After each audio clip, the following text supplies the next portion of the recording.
1969 оны 11 сард Аполло 12 нисдгийн үеэр сансрын нисгэгчид саран дээр зориудаар газар хөдлөлт үүсгэх туршилтуудыг хийсэн байдаг. Эдгээр туршилтуудыг хийхийн тулд тэд зориудаар пуужингийн уюудыг ашиглаж саран дээр унгасан бөгөөд түүнээс гарсан чичирхийллийг саран дээр байрлуулсан сейсмометрээр хянаж байлаа. Сарны чичирхийллийг судлах зорилготой унгасан пуужингийн биет сарны гадаргуу дээр унах үед маш хүчтэй чичирхийлэл саран дээр явагдсан бөгөөд сейсмометр төхөөрөмжийн үйлцэл тасралтгүй нэг цаг үргэлжилсэн байна.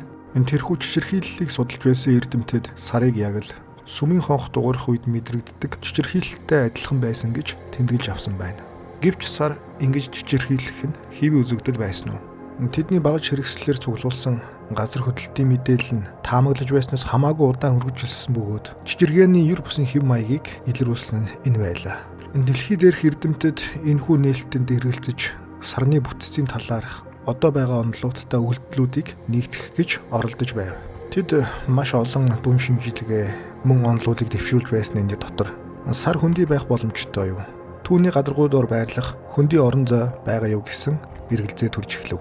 Хөндий сарны тухай онолууд гарч ирсний дотор зарим нь үнийг сар бүрлдэх үедээ байгалийн үйл явцын үр дүн гэж таамаглаж байсан бол нөгөө хэсэг нь сар огторгон онцгой мэт нууцуудын гэрч болох удаан хугацааны туршид устж үгүй болсон харь гаригийн соёл иргэншлийн үлдэгдэл байж магадгүй гэж таамаглаж байв. Гэсэн хэдий ч хонх шиг дуугарсан сарны зүйрлэлийг шууд утгаар нь ойлгож болохгүй гэдгийг анхаарах нь чухал юм. Сар нь хонх шиг металл бүтэцгүй, мөн хонх шиг дууны долгион үүсгдэггүй. Нэг талаараа энэхүү туршилт нь сарны дотоод бүтэц, түүний найрлагын талаар үн цэнтэй ойлголтыг өгч, эрдэмтэд түүний геологийн бүтцийг илүү сайн ойлгоход тусалсан төсөл байсан юм. Аполлогийн энэхүү сонирхолтой туршилтын дараа дэлхийн одон орночид маш сонирхолтой таамагуудыг дэвшүүлж байсны нэг нь зөвлөлтийн шинжлэх ухааны академийн Майкл Васин, Александр Щербаков нар сар бол эрт цагт үл мэддэх биетүүдийн бүтээсэн сансрын хөлөг гэсэн таамаглалыг дэвшүүлсэн байдаг. Уг нийтлэл нь сар бол харь гаригийн тагнуулын бүтээл мөн үг нэртэйгээр тухайн үед нийтлэгдэж байсан нийтлэлүүд нь баруунд хүртэл хүрсэн байдаг.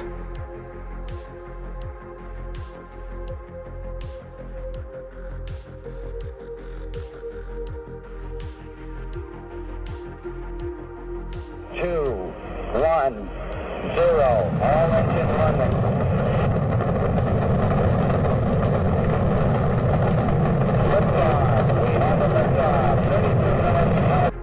1969 оны 7 сарын 20-нд анх саран дээр буусан Аполло 11 хөлгийн удирдагч Нил Армстронг болон Майкл Коллинс хөлгийн нисгэгч Баз Алдрин нар хөөрсөн юм. Тэдний энэ даалгавар нь Оросуудаас дөрвөлж саран дээр хүрэх ёстой байсан бөгөөд тэд амжилттай даалгавраа биелүүлж саран дээр хөл тавьсан анхны дэлхийн хүмүүс болж чадсан.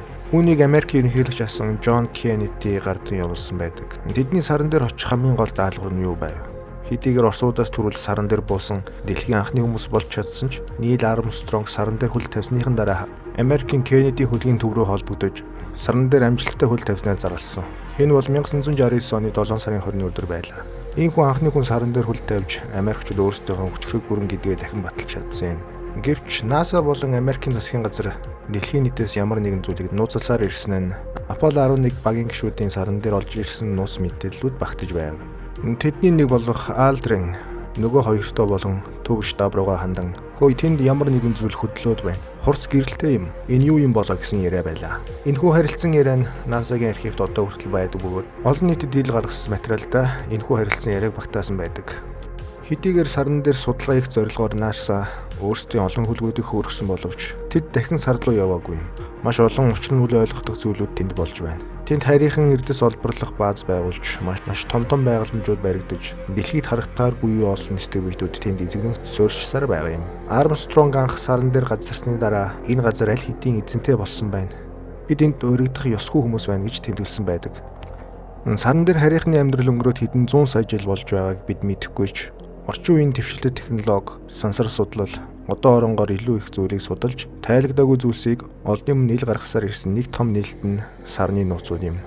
Саран дээрх олон харийн баазууд, малталтын төхөөрөмжүүд, уурхайн том амнууд гээд бүгд хүний гараар биш, харин ондоо амьд биетээр бүтээгдсэн гэдэг нь ойлгомжтой байна.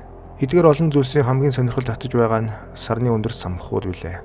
Эдгээр сарны самхууд нь сарны эсрэг тал буюу бидний дэлхийгээс харж чадхааргүй хэсэгт оршин тогтнож байна. Ингэвч эдгээр самхуудыг аль эрт NASA-г эрдэмтэд олж илрүүлээд өөрсдийн цаашид судлах ёстой объектын нэг болж байгаа юм. Учир нь тэд тэндээс авсан нууц самхуудын зургнуудын нууц байршил болон үртрэг-үртрэгийн хэмжээгч тод гаргаж тэмдэглэсэн нь энэ нууц ажиллагааг дэлхийн бусад орон мэдээгүй бөгөөд эдгээр самхуудыг Америкийн сансрын баазынхан нууцаар судалж байгаа гэдэг нь гарцаагүй. Харин тэд ил гаргаж мөн алдагдахаас айн зарим нэг зургуудыг бүдгэрүүлж чухам хинч мэдхээргүй байдлаар далдалсан байдаг. Харин эдгээр зургууд нь үнэхээр нууц архиваас алдагдаж олонний өмнө ил гарсан юм. Хожим эдгээр зургуудын талаар дэлхийн хэвлэл мэдээллийн шуугиж сарн дээрээс олдсон. Бусад байгууламж болон харийн баазын талаар NASA-гаас амаалтуулах хичээсэн боловч тэд энэ талаар ямар ч мэдээлэл өдий хүртэл өгөөгүй л байна. Европын сансрын агентлаг хамгийн сүүл сарнаас авсан зурагтай маш том хэмжээтэй самхны зураг авсан.